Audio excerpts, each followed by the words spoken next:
जालन्यात 12वीच्या पहिल्याच पेपरला कॉपीमुक्त अभियानाचा फज्जा। जालन्याच्या मंठा तालुक्यातील ढोकसाळ येथील एका परीक्षा केंद्रावर कॉप्यांचा सुळसुळाट। आज दिनांक 11 फेब्रुवारी रोजी दुपारी 2 वाजता मिळालेल्या माहितीनुसार जालन्यात 12वीच्या पहिल्याच पेपरला कॉपीमुक्त अभियानाचा फज्जा उडाल्याचं पाहायला मिळत आहे।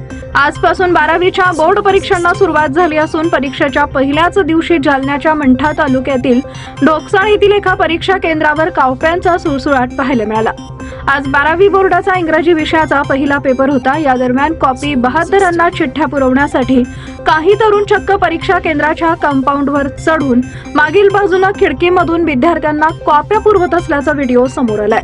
यामुळे जालना जिल्हा प्रशासनाच्या कॉपीमुक्त अभियानाचा पूर्णतः फज्जा उडाला असून कॉपी पुरवणाऱ्या तरुणांवर आणि परीक्षा केंद्रावर कॉपीचा प्रकार घडताना दुर्लक्ष करणाऱ्या शिक्षकांवर काय कारवाई होणार याकडे सर्वांचं लक्ष लागून आहे।